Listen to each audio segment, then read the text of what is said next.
How do you inspire teens to volunteer? The numbers aren't good. Only a quarter of Americans aged 16 and older are making time to volunteer at least. So volunteerism is at a record low in the United States. That's according to a 2014 U.S. Bureau of Labor Statistics report. This week on Full Frame, empowering the next generation of volunteers to make an impact worldwide. I'm Mike Walter, coming to you from the heart of New York's Times Square. Let's take it full frame.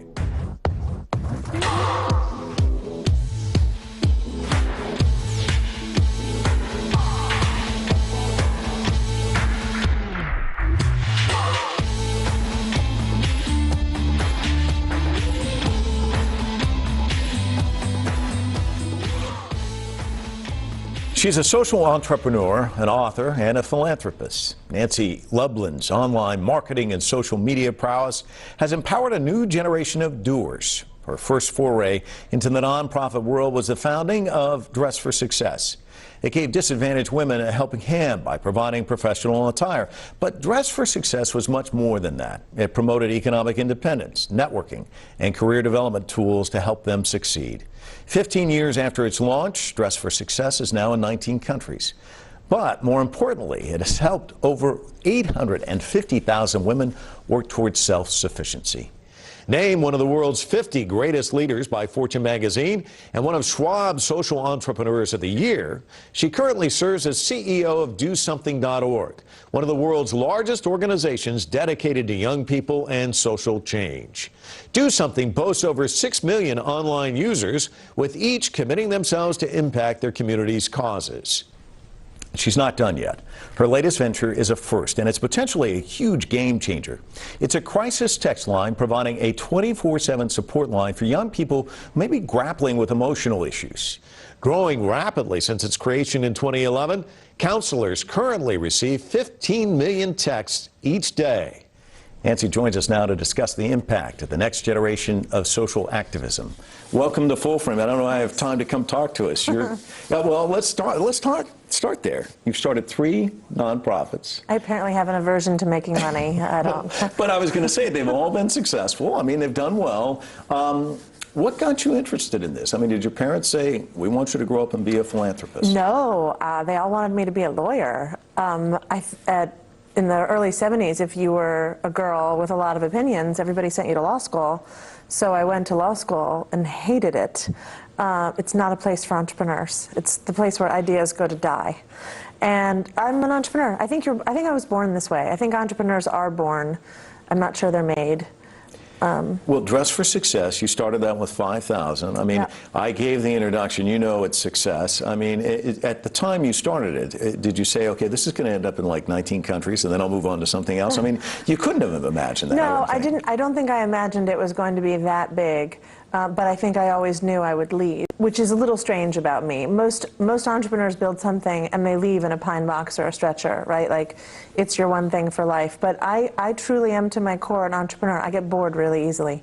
And I'm constantly thinking of new ideas and things that should be started. DoSomething.org, I've heard about this. It wasn't DoSomething.org when you got there. It was DoEverything.org in many respects.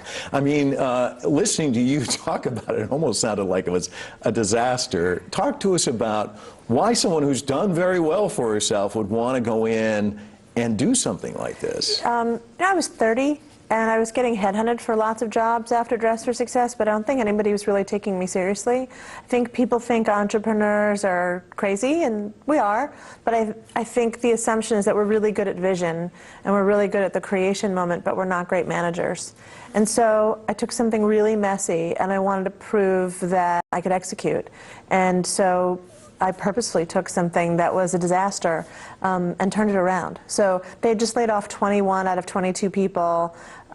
There was $75,000 left in the bank, but they were $250,000 in debt. They had no office space. I mean, it was as bad as it gets. And you mentioned, I've heard you say this, it was aimed at kids, but it went from like 3 to 40 or easy, wasn't it? Plus parents and teachers, yeah. Which is everybody.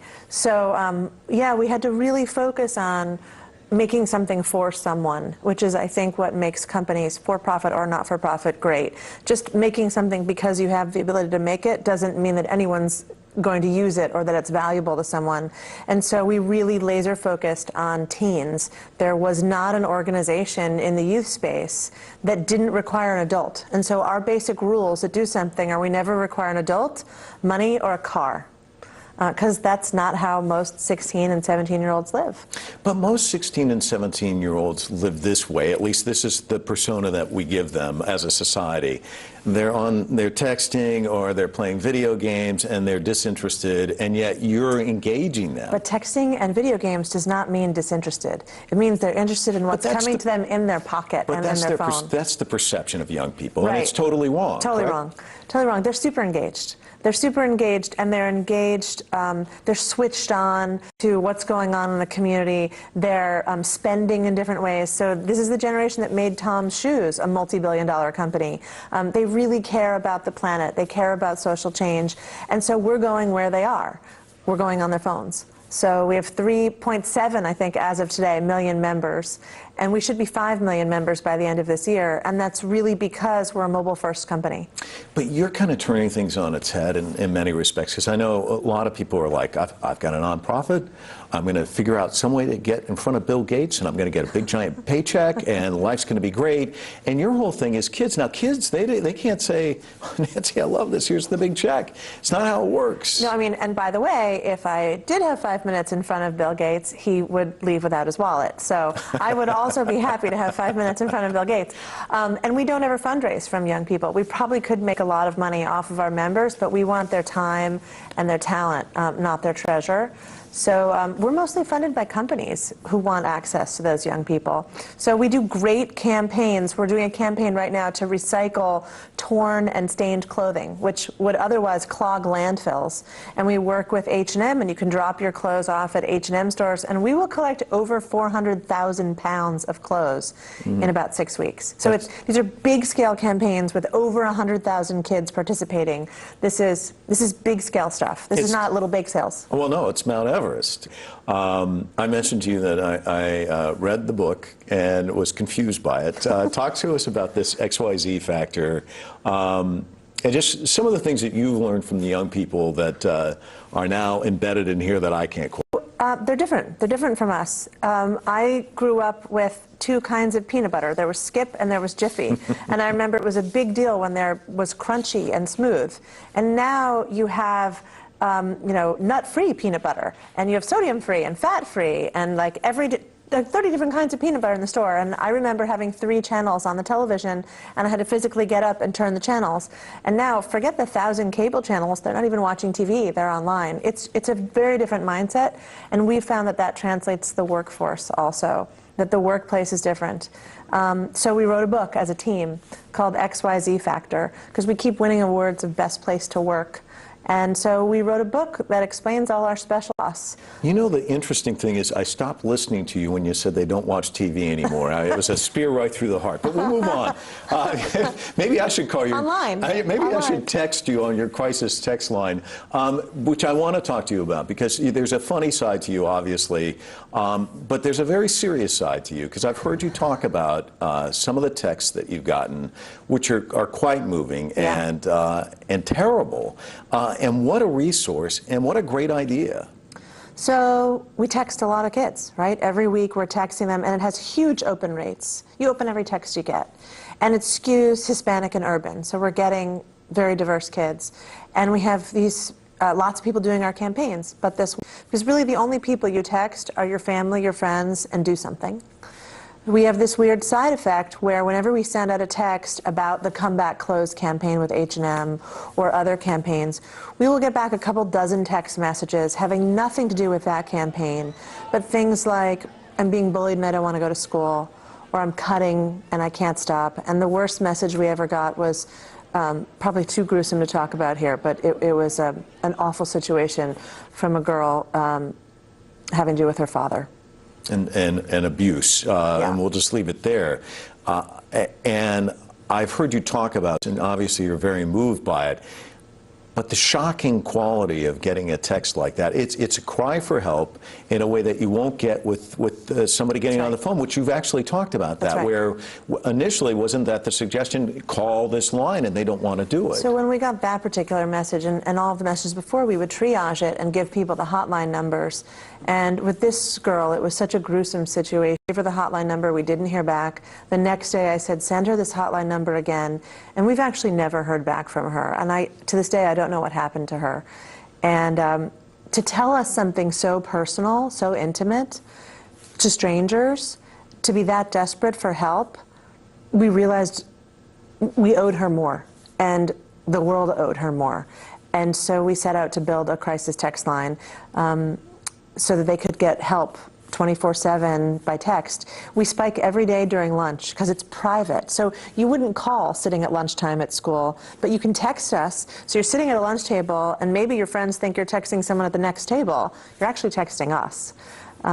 So it's, to them, text is incredibly private because there's no face-to-face, there's no sound.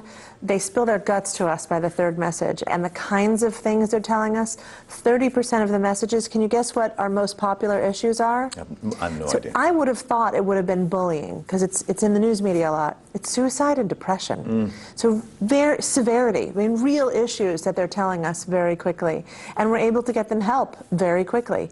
And because it's by text, and we're a tech company, basically, we've layered on an algorithm so that if you text in, I want to die, or I want to harm myself, that goes code orange and you go to the top of the queue. So instead of waiting chronological, another customer service number or a hotline, we don't put you on hold if you're suicidal. We handle you right away. So the quality is good. Well, I was just going to say that, you know, this episode that you talked about, and that she never came back, and you don't know what happened to her. I know a lot of people who would be crushed by that and think about that all the time, and yet you turned it into action. I had to. And it's a horrible thing that happened, but in many ways it was a catalyst for something good. I hope she knows. I mean, I hope that she's seen an interview or read an article somewhere. First of all, I hope she's safe. And then I hope she's seen that she's actually saving lots of other people's lives. We're doing rescues twice a day. We have to send police or EMT to a home to intervene in a suicide attempt. I mean, we're literally saving lives every day. So you've seen each side. I mean, you see young kids who are willing to move mountains, and then you see them struggling. So what's your takeaway about the landscape out there? So I'm actually incredibly hopeful. I actually think this is a great generation, and that these tools, like social media, mobile, they're going to use for good. Some of them will be used for evil or silliness. You know, it's lovely that they can get food delivered more quickly and that they can find, you know, hookups more quickly thanks to Tinder. That's fine, but I'm really excited about how these tools are being used for good. How Facebook has just helped out in Nepal, how Crisis Text Line is helping people with their mental health issues, how DoSomething.org is pushing millions of kids to do more volunteerism, and they're hungry for it. I'm really hopeful. What a pleasure talking to you, and keep up the great work. Thanks. I think it's fantastic what Thanks you've done so far, and I'll keep my eye on you. I'm sure there's more great things to come. Thanks. We'll be back with more from New York City in just a moment.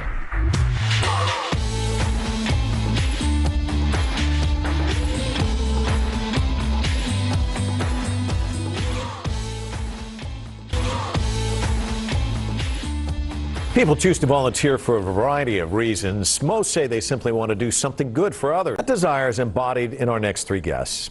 Eliana Stanislavski is a campaign chair for the U.S. Day of the Girl movement. She works tirelessly for girls' human rights. In the process, she celebrates the unique and important contributions of girls. Stephen Rosenthal is the executive director of Cross Cultural Solutions. The New York native founded the organization back in 1995. Now he's an expert in international development and volunteerism. And Riley Gallagher knows all about his organization. This past summer, she was involved in their high school volunteer abroad program. She's committed to serving India's most vulnerable children, so much so she considers the country her home away from home. Eliana, Stephen, Riley, welcome to Full Frame. Thank you. Stephen, why don't I start with you? So you start this organization and it was pretty small at the beginning. Take us through the steps, and what was your vision? What was your goal when you first started?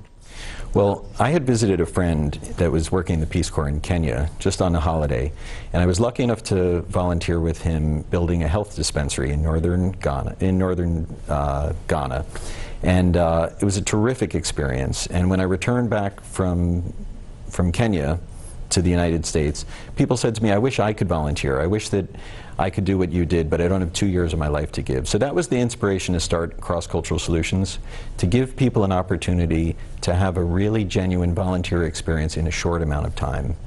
We started in India almost 20 years ago today with 1 volunteer, and today we're in 9 countries throughout Africa and Latin America, and we send thousands of volunteers overseas each year. When you started with that first volunteer, did you ever think you'd be where you are today? No, when we started with 1 volunteer, the dream was to maybe one day have 100 volunteers going to India. So to go from there to where we are in 20 years, it's been an amazing experience. Well, we'll talk to one of the volunteers in a moment, but Eliana, let me start with you. Schoolgirls Unite, talk to me about how you started with that and how that's kind of evolved in terms of what you're doing now. For sure. So Schoolgirls Unite is a club at my high school that I joined when I was a freshman. I was new. It's a club that does 2 things. One, it raises money to sponsor the education of girls living in rural Mali, and that's a program that's run by local Malian women. And then the second thing it does is it teaches young American high schoolers about human rights and about international issues, and we go to lobby Congress and the State Department and other types of things because I'm from DC, so that was an opportunity we had available to us. So what got you interested right off the bat, if I can ask? I didn't know anybody at my school. And I knew the girl who ran that, and I'd always been interested. I always wanted to help people. That was just what I wanted to do. And that seemed really interesting. And then I ended up taking over the club a year later and running it for almost 3 years. Oh my gosh. So, and it's a pretty small organization. That was one of the biggest chapters of it. And now you know some people at the school. Yeah. Obviously. Well, I've Skyped with them a few times. They help me with French. Fantastic.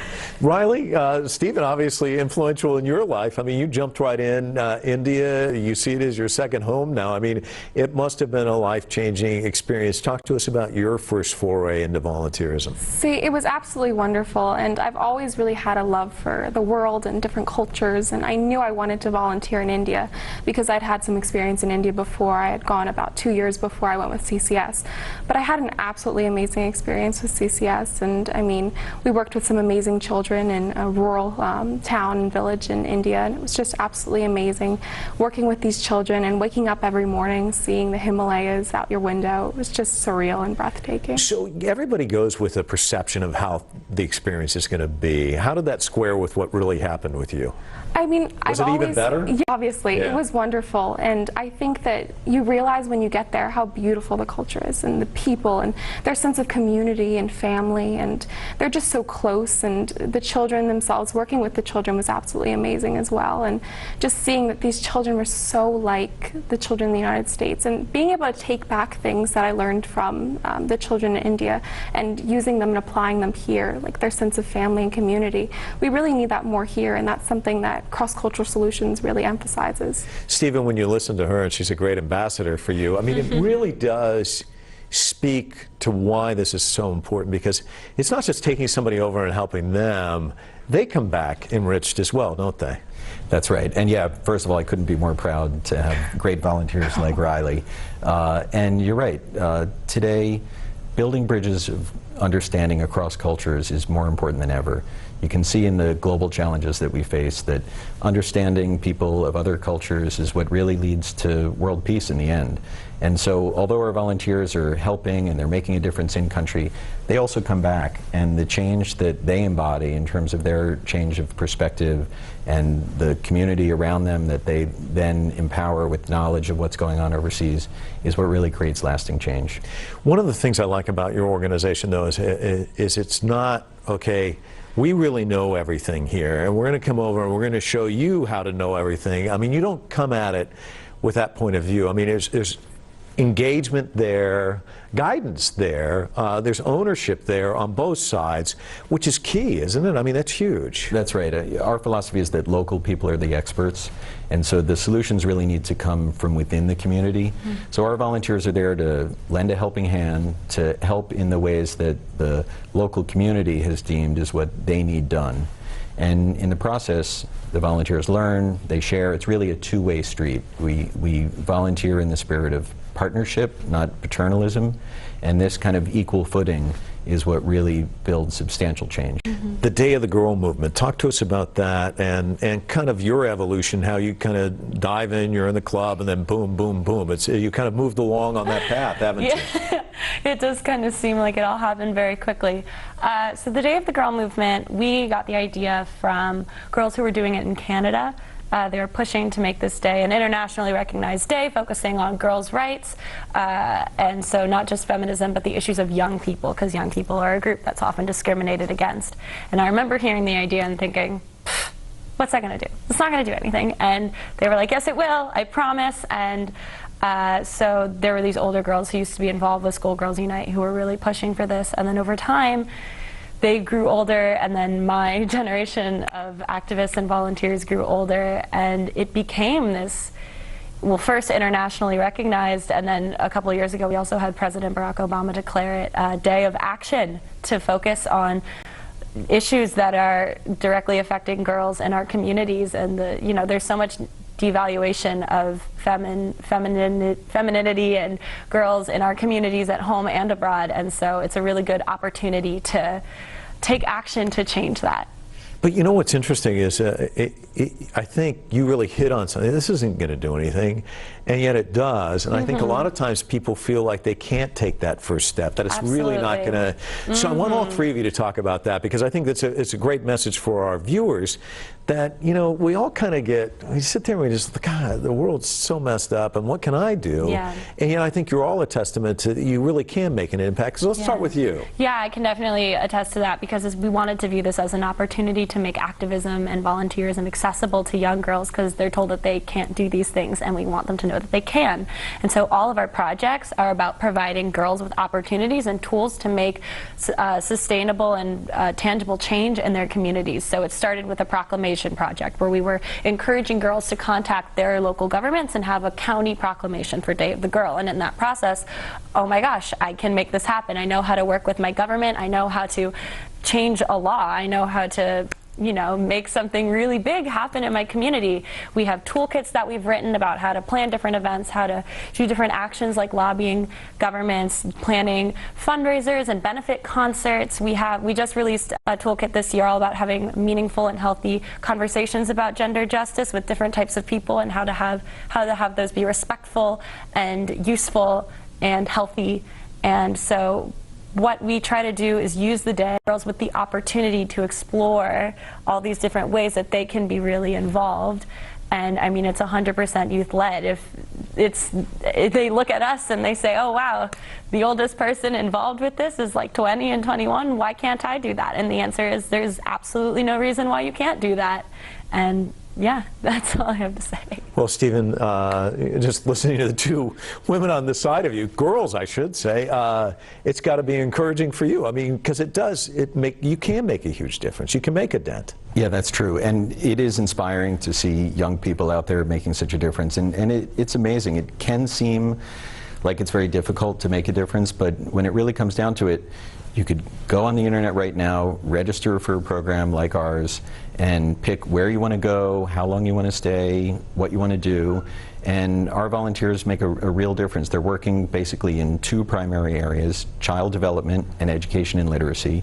And through this, they're serving, they're learning, and they're making the world a better place. Yeah. Riley, you've taken that step, and you can't wait to go back, right? Yeah, definitely. I mean, from CCS I learned, oftentimes people think that their impact will only be a nominal one, but you realize that even if you're just teaching a child some basic English or their shapes or colors, or just teaching them a little bit about how to read, you see that there's an impact that's within these children, and you can see it, and it just happens before you, and it's something that's so moving and so amazing to see. And also, they change you, and the thing about cross-cultural solutions is it's not only a cultural immersion, it's a cultural exchange, because we're giving them something, but they're also giving us something back, and we can feel that, and you can see that, and that's something that you get to wake up to every day when you're with CCS. And you and I had a chance to chat briefly about this before we started the program.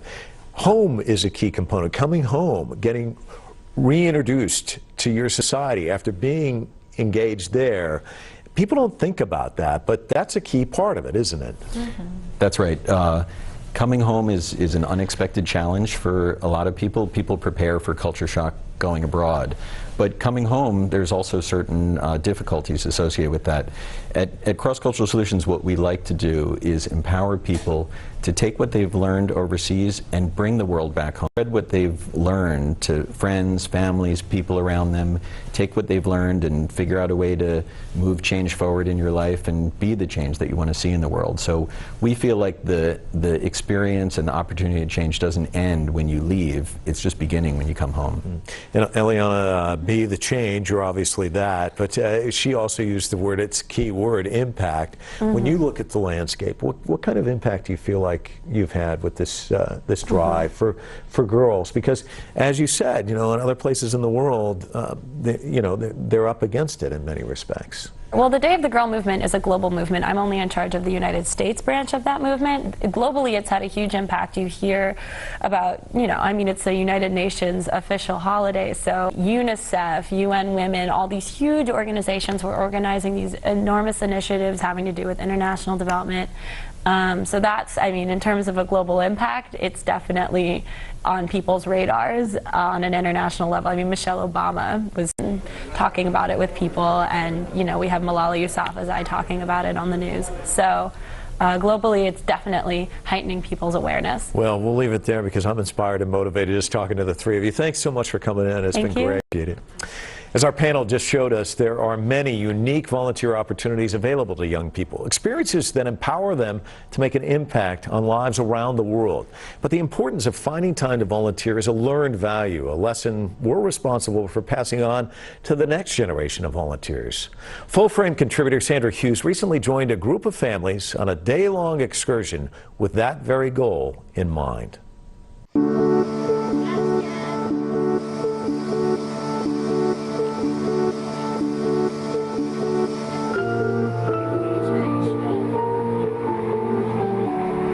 The journey begins before sunrise. It's a short trip from Los Angeles across the Mexican border, but for those on this bus who lead comfortable lives in Southern California, it's worlds away. All right. So for pizza. Betito, ¿con qué vas a ayudar? ¿Con esto? ¿Con esto? The tired travelers unpack and carry their supplies to their destination, Casa Hogar Sion, an orphanage for about 80 children. Corazón de Vida, or Heart of Life, is the organization that sponsors the monthly trips to 12 different orphanages in Baja, Mexico. Carmen Escobedo and her 3 children have made this trip many times before. We have everything, we're very blessed with our business and our home and material stuff, and I wanted to experience something different. I was so excited to come. I love kids, and I realized the first time, after I came home from one of these trips, I was sitting alone thinking, wow, I don't feel alive when I'm not, serving in some way. So I'm hungry for more always, and I'm so glad that she, brought us along. Carmen's youngest son, Christopher, was only 14 when he first came to an orphanage with his mom. It's kind of nice to see someone that I look up to, like my mom, be able to just take the time and really make a change, and it's something that definitely inspired me in what I want to do as a career, because I wanted to go into environmental sciences, but after experiencing this aspect of service, I have a direction into environmental justice and activism.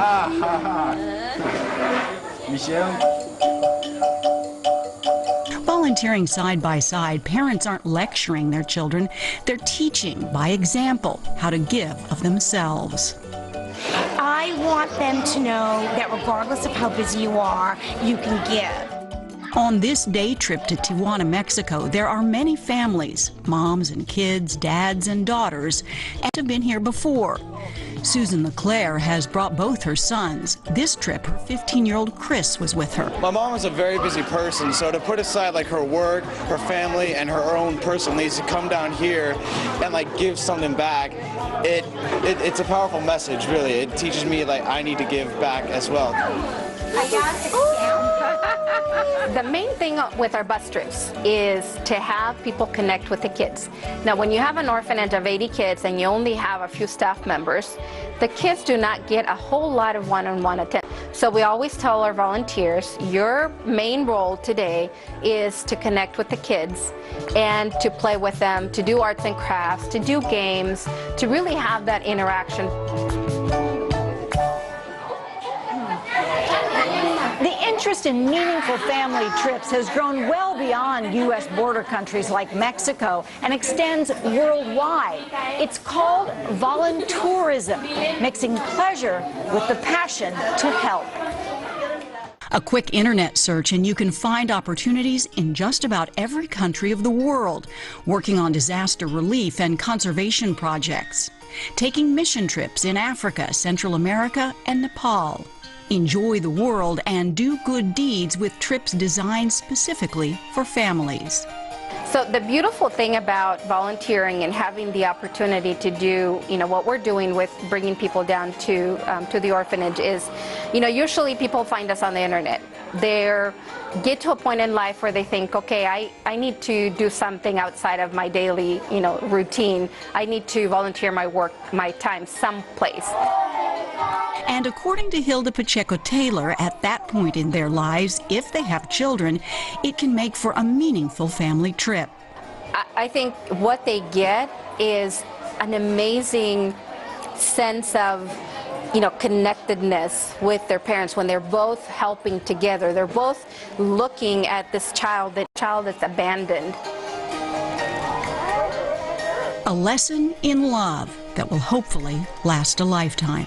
For Full Frame, this is Sandra Hughes in Tijuana, Mexico. Coming up next, a look at the culture of volunteerism in Asia. We'll be right back.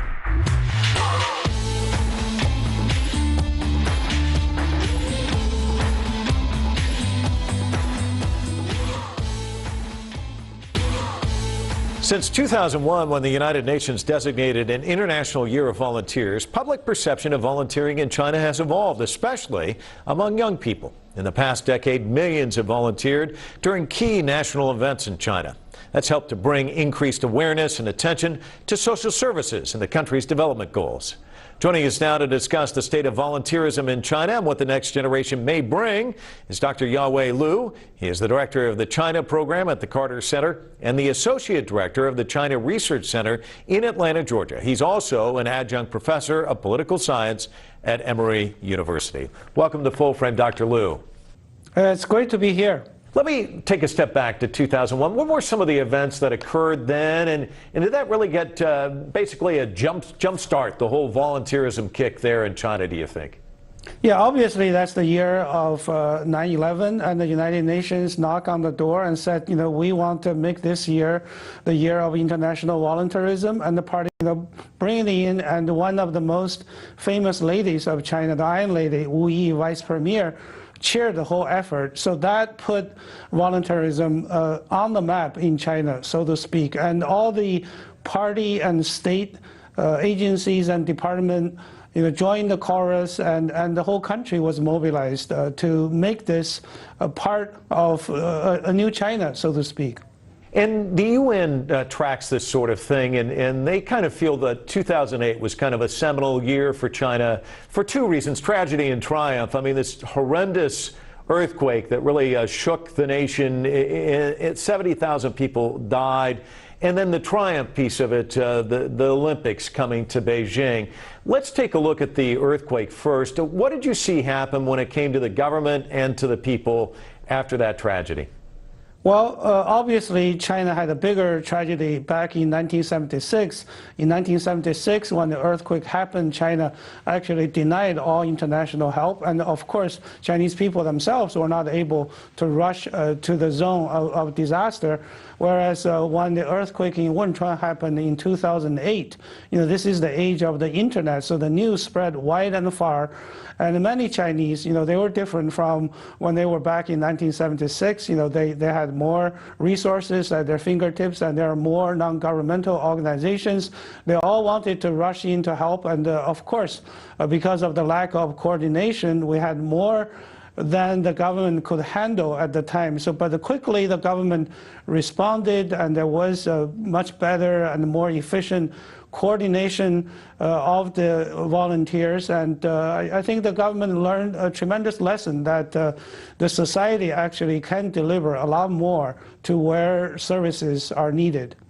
And so months later in August, you have the Olympics. Did they harness some of that? I mean, did you see a lot of volunteers at that time too?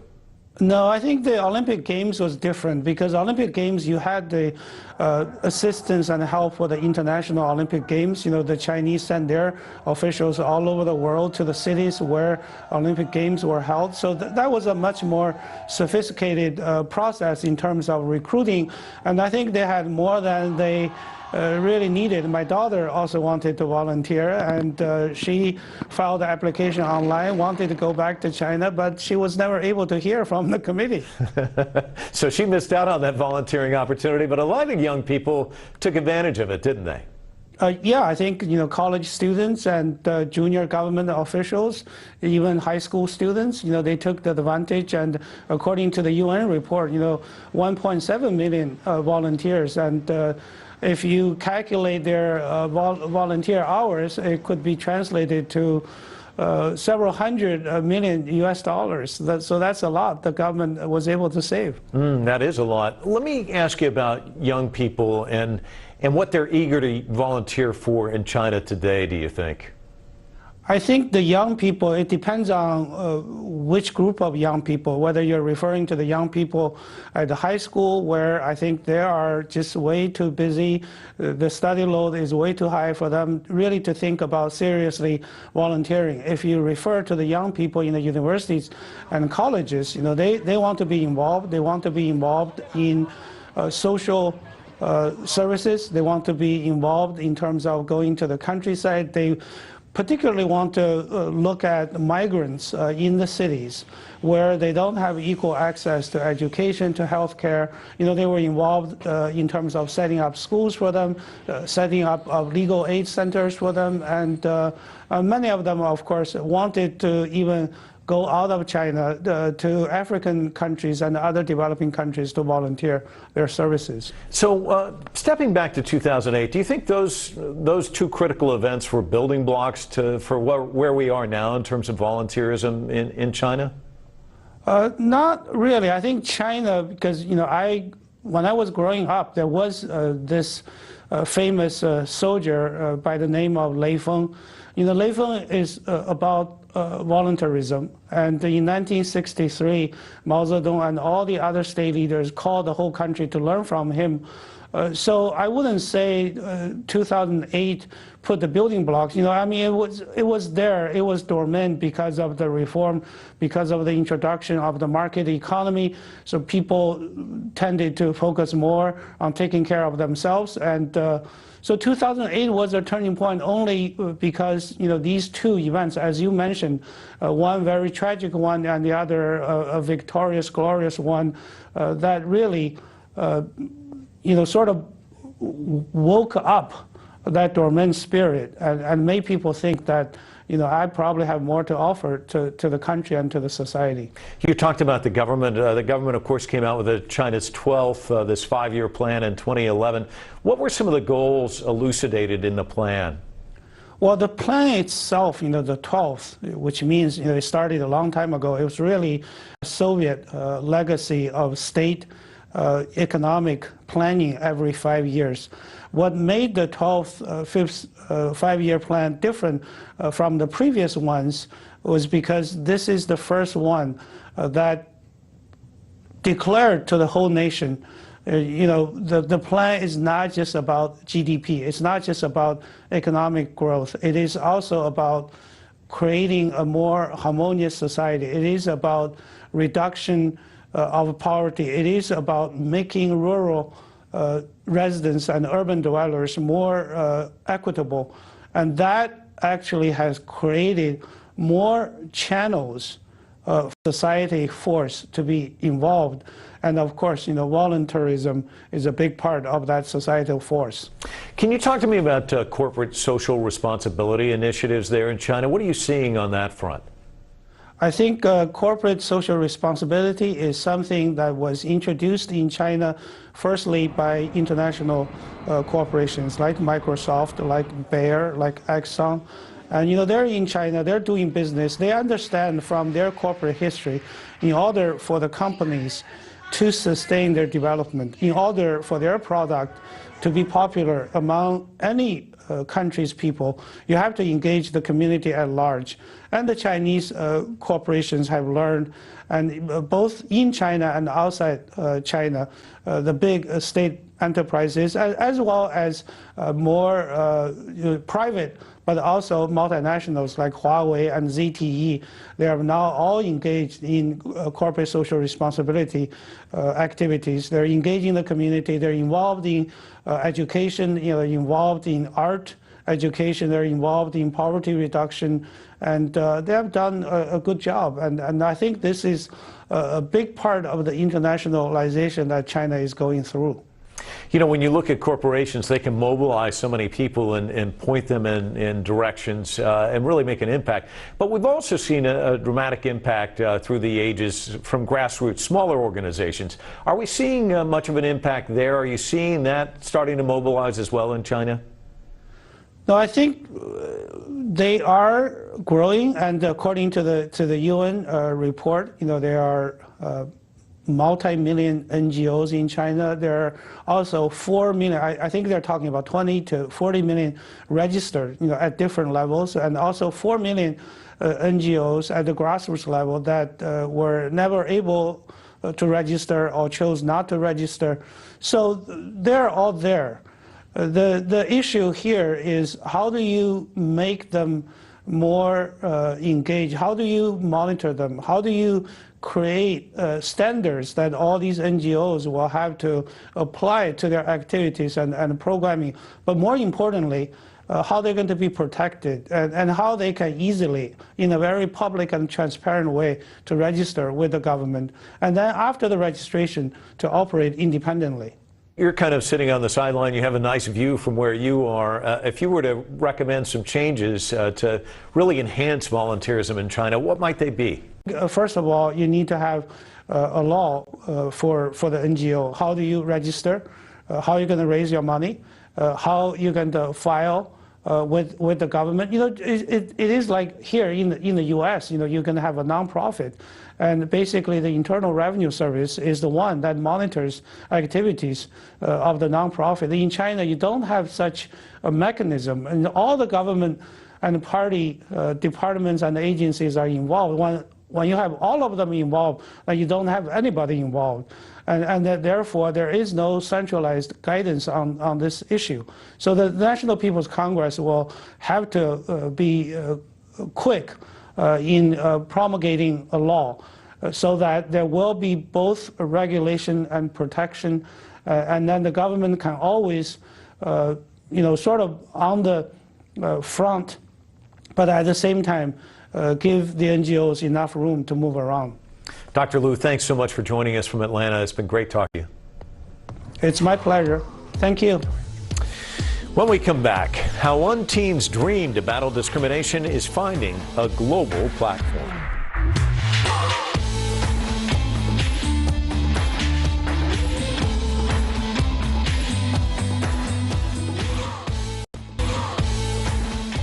16-year-old Ziad Ahmed is a Bangladeshi-American Muslim living in Princeton, New Jersey. Shortly after the September 11, 2001 terror attacks in the U.S., he saw first perceptions and prejudice people had about Islam. Ziad saw a need to speak out, to have a voice, not just for himself, but for others who felt alone in defending who they are and where they come from. 2 years ago, he started a website called Redefy. It's an online place for young people to share their stories and help others defy stereotypes and embrace acceptance.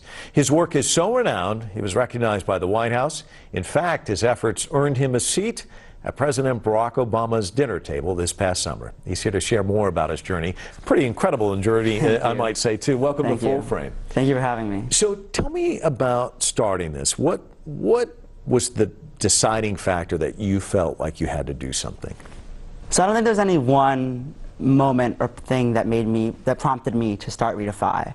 But it was my entire life experiences coming together, realizing that I had to be part of starting and initiating a positive change in this world that really prompted me to start Redefy. So the summer before my freshman year, in 2013, I said to myself, look, there's this community need. I see so many of my friends, so many people in this world being ostracized, excluded, marginalized because of who they are, where they come from, and people are just defenseless.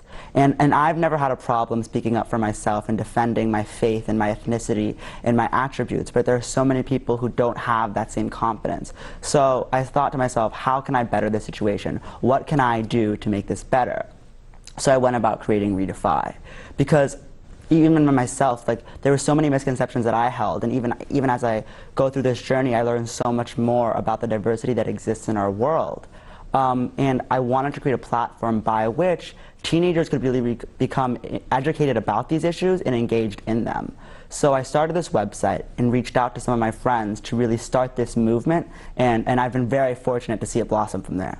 Okay, but you're a teenager. Most teenagers are thinking about going out on a date or perhaps getting a better locker. So, I mean, was this a hard sell with other teenagers? Like, man, what do we want to get all involved in this? Or did you find that you had a receptive audience? I mean, I'm fortunate to live in Princeton, New Jersey, and be surrounded by an incredible group of young people and adults, obviously, at Princeton University, that are really engaged in issues that are most pertinent to our society. So in that way, I definitely had friends and people who are supporting me from the get-go. However, my biggest obstacle in my work continues to be trying to convince teenagers that we can have efficacy despite our age. And one message that I want every person who hears me speak to really fully understand and comprehend is that our age does not limit our activism, and that our voices, despite all else, can be heard. And if anything, they're heard more because of our age, because we're more vulnerable, because we're more innocent, because we know what's happening now. It's real. These issues affect us. And I think that as I do things like go on CCTV and I increase my visibility and I use my voice to advocate for justice, people are listening. And more teenagers are willing to be involved because they see firsthand with me as an example that, hey, you know what? Teenagers can make a difference. They are making a difference. We want to be part of this. September 11th, a terrible tragedy here in the United States, and yet we saw so many good things come of it, where people lined up to give blood, and that was early on. But then we saw the ugly side of it, which obviously got you interested in doing what you're doing. What happened after that terrorist attack that you started to see in terms of discrimination or just prejudice, people saying things or doing things that really kind of galvanized your interest in doing what you're doing today? I mean, I want to make clear, first of all, that I'm not just inspired to do this work because of anti-Muslim bigotry. Bigotry of all forms, like, deeply, deeply, deeply hurts my heart every time I see it. There are just so many people being discriminated against in this world for things that they can't control. And that is why I do this work, not just because of anti-Muslim bigotry, but certainly after 9/11 and in a world where anti-Muslim bigotry is so rampant and so normalized, it's a huge issue, and I deal with it every single day of my life. Whether it be after an article is written about me and in the comments they're just disgusting things, saying about how I'm just going to go back to ISIS the next day, and how my work doesn't have validity because of my faith, and that it's a front for anti-Semitism, and just gross things because people aren't even willing to click on the links. They just see the words Muslim and categorize that with gross thoughts because of the way the media has misconstrued my faith, is something that I deal with every day, and something that I'm working towards to defeat, because we cannot continue to paint a people with one brush, whether it be Muslims, whether it be the LGBTQ plus community, whether it be any community. We are more than the labels that society gives us, and I will keep saying it and until the day I die. What about social engagement, social justice engagement with teenagers? I was looking at your website. You got a lot of people involved in this from your school and elsewhere, around the world, in fact. Talk to me about the ripple effects. Once you start to create this, when did you start to see other teens say, hey, this connects with me, and identifying with what you were after? So I think that originally it was just me and 4 of my friends, but then I really saw a lot of people being interested in the work and being like, Ziad, how can I help? How can I get involved in promoting acceptance, in promoting diversity? And so we created the school representatives team. And after we did that, we saw people all over the world, a lot of my friends that I've made through summer programs and things of that sort, reaching out and being like, I want to be a part of this. I want to be a part of this movement. I want to be part of the solution.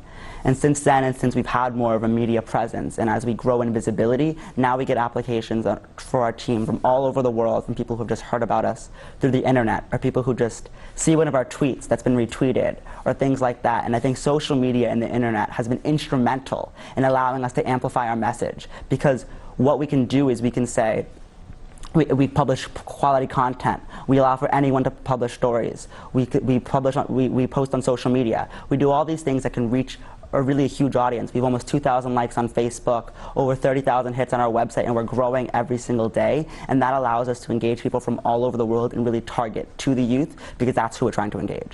So if somebody's never gone to your website, what kind of stories are they going to read? What are some of the things that they're going to see there?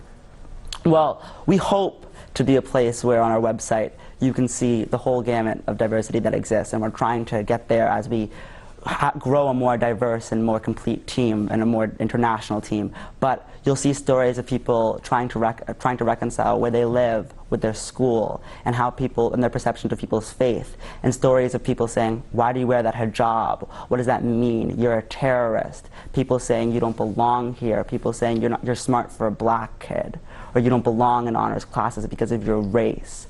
Just in really moving stories, really raw, intimate stories of teenagers, youth, dealing with these issues and having to deal with things that are just completely unfair. People just saying these uneducated, misinformed, ignorant statements, not necessarily out of malice, but just out of severe miseducation.